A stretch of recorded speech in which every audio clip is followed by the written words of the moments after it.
The tunnel system confirms an assumption long held by researchers.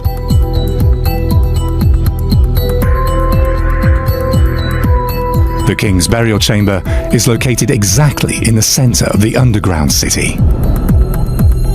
The Djoser complex is unusual in so many ways. There's almost 5 kilometers of underground passageways and tunnels if you add up all the lengths. Underneath the pyramid itself, there are 3 different levels. There's, the king's chamber where the granite coffer was placed. Underneath that, you have these long galleries, probably for royal women. And then you have magazines and other access points coming down. The stepped pyramid turns the king's tomb into a monumental structure. It becomes the prototype for all subsequent pyramids and shapes funerary architecture in ancient Egypt. Then Pharaoh Snefru wants to set new standards with his so-called bent pyramid in Dashur.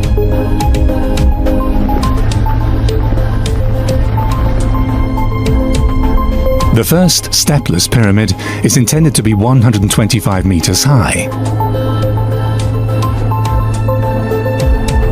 Snefru had planned it as a magnificent burial site for himself. Alas, some grave construction errors interfere.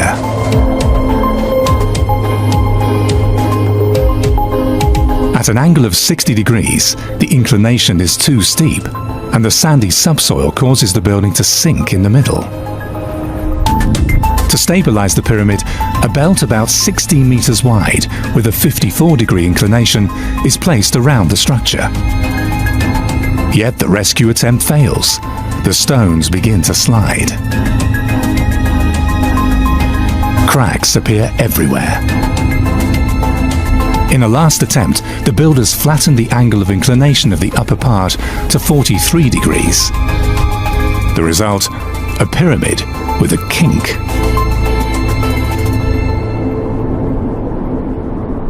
The bent pyramid is a transition form. It marks the transition from the step pyramid to the true pyramid. The pyramid might be seen as a failure, but still the ancient Egyptian architects learned so much about structure, about the rising angle, about the position of placing the bricks and the stones of the pyramid, so that this pyramid actually was the one that allowed for the fantastic completion of the Khufu pyramid. Since a grave with defects is out of the question, Snefru opts for another attempt, the Red Pyramid. Only 2 kilometers north of the Bent Pyramid, it's built on more stable ground. It has an additional foundation of several layers of limestone, and its planners used a flattened angle of 43 degrees right from the start, and thus achieved the necessary stability. The first true pyramid rises 105 meters in height. Where Snefru is buried is still an open question. Like that of many others, his mummy probably fell victim to grave robbers. Yet he probably chose the Red Pyramid as his tomb, while the Bent Pyramid served as a mock tomb or as a site of worship.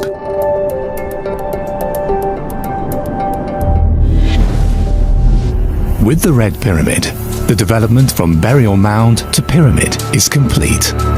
Yet Snefru's son wants to surpass his father's building skills, his name Khufu. He chooses a new area for his envisioned tomb, the Plateau of Giza. Conditions here are perfect.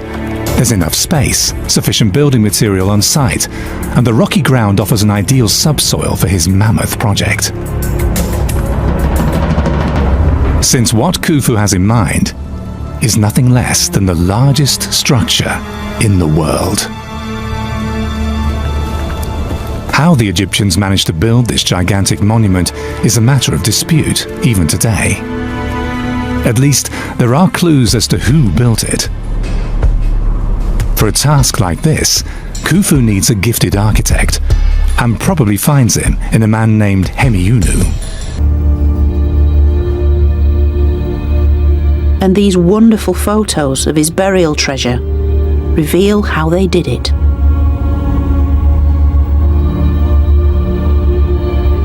On his famous golden throne, Tutankhamun and his wife Ankhesenamun are depicted together. But all is not what it seems, as recent research has discovered. If we look at the back of the Queen's head, where her wig originally was, it's been slightly cut down there. The same with Tutankhamun's crown. A new crown has been added here. So it's little things like this, because headgear regalia was crucial in identifying these royal individuals. By altering the images, the throne had been customised for Tutankhamun. But the biggest giveaway as to whom this once belonged is in the deity that looms large above the king and queen. So although a moon is also named on this throne, it's the art and sun disk that does take centre stage and really does cement this piece as a royal throne from the Amarna age. So it seems that the two figures once believed to be Tutankhamun and his wife were originally Akhenaten and Nefertiti. Another clue comes from the most famous artefact from ancient history, the golden mask of Tutankhamun. Or is it? Recent research has zoned in on one long overlooked feature, and that is the decidedly pierced ears, because it's been suggested that this mask was originally made for someone else. The research suggests that Tutankhamun wouldn't have worn earrings beyond childhood, so by the age of 20, when he died, he would not have been portrayed with pierced ears. This mask was not made for an adult male pharaoh. Indeed, when the gold has been compared, the face is made of completely different gold to the rest. Evidence of soldering is clearly visible on the mask.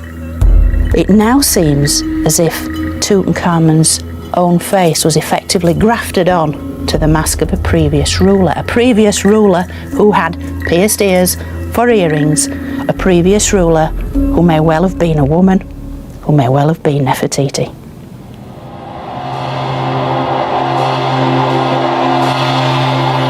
In fact, it's estimated that around 80% of the objects found in Tutankhamun's tomb originally belonged to either Akhenaten or Nefertiti. And with all of it dumped together like this, it was a kind of spiritual decluttering. As far as the priests were concerned, all this was tainted gold, and so the burial of Tutankhamun was the perfect opportunity to bury the unwanted past forever.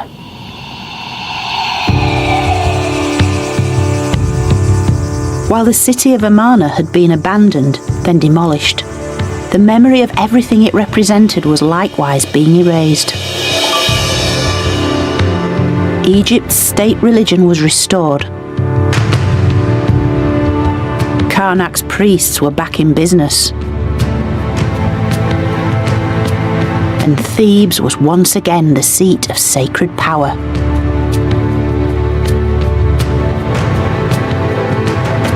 And now the next dynasty of the new kingdom was in control.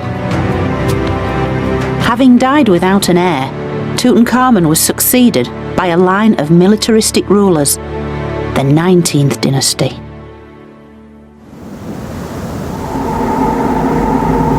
With no direct royal ancestry, the new dynasty needed to reconnect with Egypt's illustrious past, so it reinstated traditional beliefs in a renaissance led by one of its most influential rulers, Seti I. His tomb in the Valley of the Kings is the largest pharaoh's tomb ever created here. Currently close to the public, I've been given special permission to explore this labyrinthine treasure. The tomb's inviting us down, further down into the underworld, and it's just drawing us into the darkness. It's a really, really deep tomb, this. It's 174 metres of corridors and chambers, all chiselled out by hand, and covered from floor to ceiling in some truly spectacular scenes. Whoa, what an amazing chamber. Absolutely filled with little gold and twinkly stars. But the walls of Seti's tomb carry a clear message, demonstrating the return of Egypt's traditional deities in full force. And here we see him, Seti, with the gods.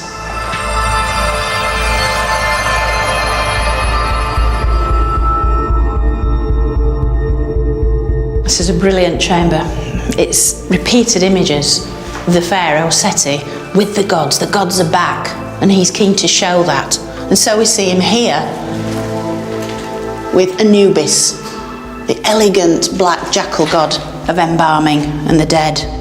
Their timeline is muddled, and some names are only known from ceremonial items, while others are only known from pieces of kings' lists, making dating problematic. The Hyksos achieved economic dominance of the eastern delta and then pushed north, negotiating treaties and forging contracts with various nomarchs, governors, of other districts in Lower Egypt, until they had conquered a sizable amount of territory and could exert political authority. Once established in Avaris, the Hyksos elevated Egyptians to positions of power, adopted Egyptian customs and attire, and absorbed Egyptian deity worship into their own beliefs and ceremonies. The Hyksos monarchs established Egypt's 15th dynasty, but once they were evicted, the invading Thebans destroyed all traces of the Hyksos in Egypt. Only a few Hyksos rulers are known by name thanks to the ruins of inscriptions and other texts discovered at Avaris and elsewhere, including the best known, Apepi. Apepi was also known as Apophis, and had an Egyptian name related to the giant snake Apophis or Apep, the sun god Ra's nemesis. At the same time the Hyksos rose to prominence in northern Egypt, the Nubians rose to power in the south. The Middle Kingdom's 13th dynasty, like Lower Egypt's, had forgotten to pay attention to its southern frontier. Thebes remained Upper Egypt's capital,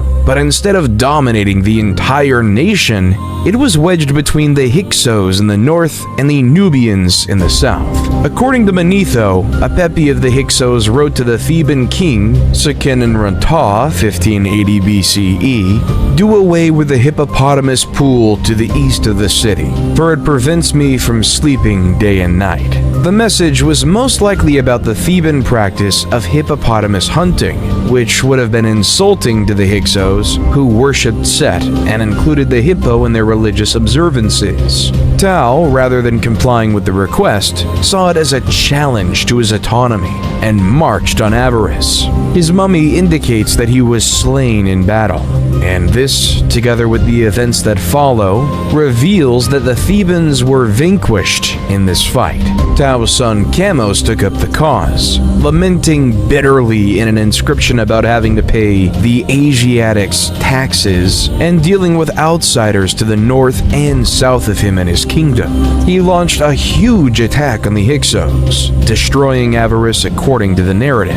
Chamos reports that his attack was so fast and scary that it rendered the Hyksos women barren, and that he destroyed the city to the ground following the carnage. This tale appears to be exaggerated, as the Hyksos retained control of Lower Egypt 3 years after Chamos' invasion, and Avaris remained the Hyksos' stronghold. Chamos was succeeded by his brother Ahmose, who, according to the inscriptions, drove the Hyksos out of Egypt and destroyed their metropolis of Avaris. These events are described in the tomb inscriptions of another man, Ahmose son of Abana, a soldier who fought under King Ahmose, who describes the devastation of Avaris and the retreat of the remaining Hyksos to Sharawin in the Palestine region.